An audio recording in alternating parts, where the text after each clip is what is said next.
Terima kasih kepada Timbalan Speaker di atas peluang yang telah diberikan. Saya sedar bahawa pindaan ini adalah untuk memberi kesempurnaan kepada rang undang-undang yang telah pun dibentangkan sebelum ini. Dan saya juga bangun sekali lagi untuk merakamkan ucapan terima kasih kepada Timbalan Menteri di atas langkah yang telah diambil untuk menyah jenayakan percubaan membunuh diri.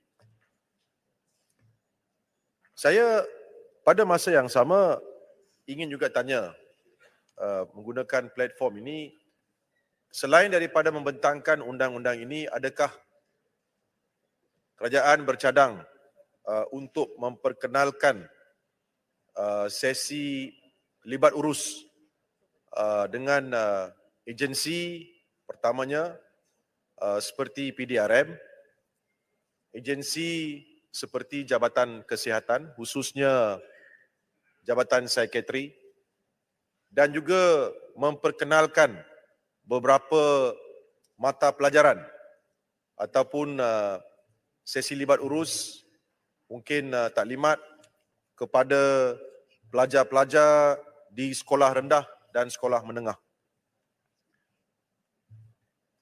Daripada berita yang selalunya menjadi viral yang juga telah disebutkan oleh Timbalan Menteri tadi, kejadian yang berlaku di Genting Highlands, berita yang dipaparkan daripada berita FMT menyarankan bahawa sekiranya mana-mana individu di Malaysia mempunyai kecenderungan untuk membunuh diri, diminta untuk menghubungi Befrienders.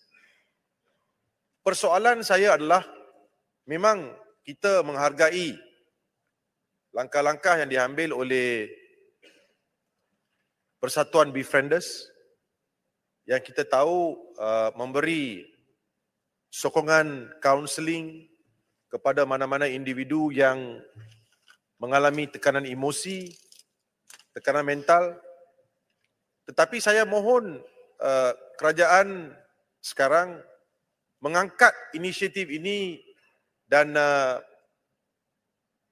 menggembeling tenaga dan juga kalau boleh memikul beban dalam cara menyediakan agensi-agensi PDRM, Jabatan Kesihatan, terutamanya Jabatan Psikiatrik, dan menubuhkan hotline.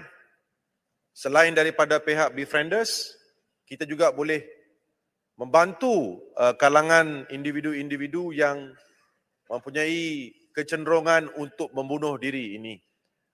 Apabila kita menyediakan tempat ataupun perkhidmatan untuk mereka memanggil, mendapat kaunseling atau mengadakan sesi perbincangan dalam keadaan tertekan mereka. Saya juga mengambil kesempatan ini untuk sekali lagi memuji Timbalan Menteri di atas inisiatif yang telah diambil.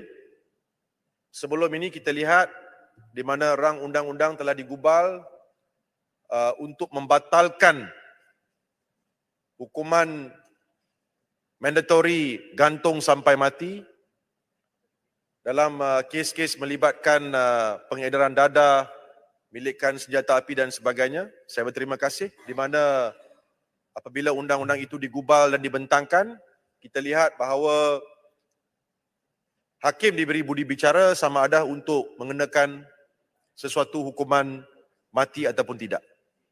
Dan sekarang kita mempunyai undang-undang baru yang telah dibentangkan pada hari ini untuk menyah jenayahkan tindakan membunuh diri.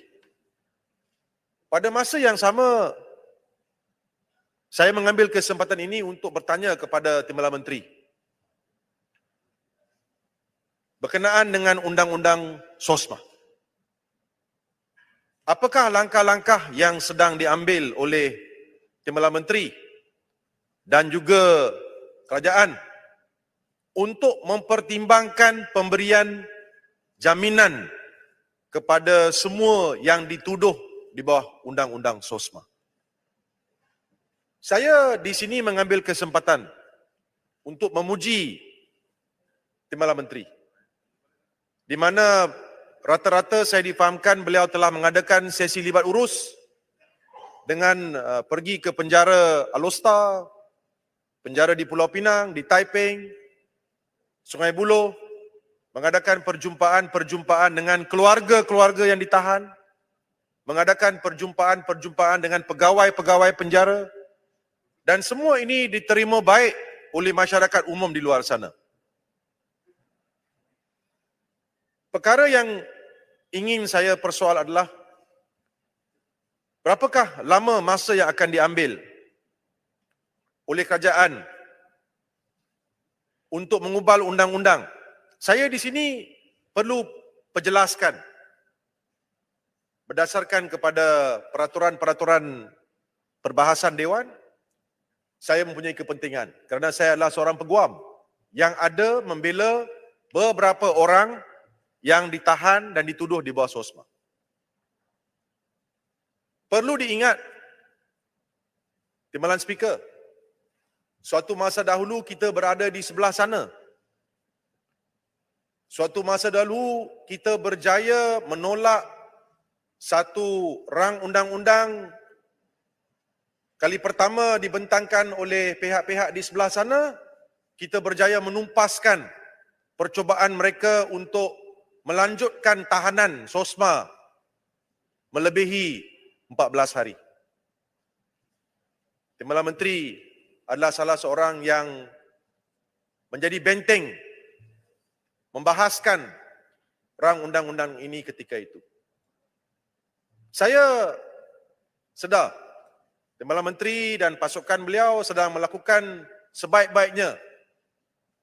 Mungkin saya menggunakan platform ini juga untuk merayu kepada Menteri Dalam Negeri untuk pertimbangkan permintaan-permintaan ini supaya kita lihat kepantasan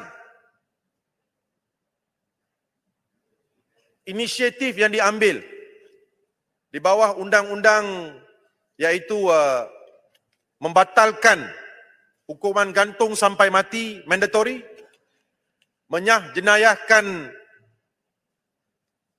percubaan ataupun tindakan membunuh diri juga dapat dilaksanakan dalam masa yang dekat berkenaan dengan undang-undang SOSMA. Saya mengambil kesempatan ini sebagai backbencher. Sekali lagi untuk merayu kepada Timbalan Menteri dan kerajaan yang sedia ada, Yang Amat Berhormat Perdana Menteri, supaya kita dapat membincangkan pindaan kepada undang-undang SOSMA, di mana individu-individu yang dituduh di bawah SOSMA itu sekurang-kurangnya dapat diberi jaminan dengan syarat-syarat yang ketat. Umpamanya seperti menyerahkan pasport kepada mahkamah. Umpamanya seperti dilarang daripada keluar daripada rumah dari masa tertentu dan sebagainya. Saya silakan. Boleh celah sikit. Saya setuju dengan apa yang Jelutong katakan tentang SOSMA dan tentang jaminan tersebut. Saya juga pernah mewakili mereka yang dituduh di bawah undang-undang SOSMA ini. Dan bercakap tentang isu kesihatan mental, saya juga pernah mewakili anak guam yang mengalami kesihatan mental tetapi tidak dapat mendapat jaminan oleh kerana bawah Seksyen 13 itu hanya beberapa kategori saja yang boleh diberikan jaminan dan ini tidak termasuk mereka yang mungkin ada kesihatan mental. Jadi saya amat sokong apa yang dikatakan oleh YB Jelutong dalam perkara ini. Terima kasih. Terima kasih Mohd Bangi di atas sokongan yang telah dinyatakan. Jadi Timbalan Speaker, saya sekali lagi memang menghargai penuh jasa Timbalan Menteri, Yang Amat Berhormat Perdana Menteri, pimpinan di atas inisiatif-inisiatif yang telah diambil, di atas sesi libat urus di parlimen, di luar parlimen, di penjara, di balai polis dan sebagainya. Dan kita sedar bahawa kerajaan ini adalah kerajaan madani yang sentiasa mempunyai kebajikan rakyat dalam perhatian mereka. Saya di sini mengambil kesempatan untuk cuma sekali lagi merayu dan memohon kepada Timbalan Menteri supaya langkah-langkah segera diambil untuk meminda undang-undang SOSMA supaya individu-individu yang dituduh di bawah SOSMA itu dapat diberikan jaminan sementara menunggu perbicaraan mereka di mahkamah selesai. Sekian, terima kasih Timbalan Speaker. Terima kasih Yang Berhormat Jelutong. Saya jemput Yang Berhormat Tumpat.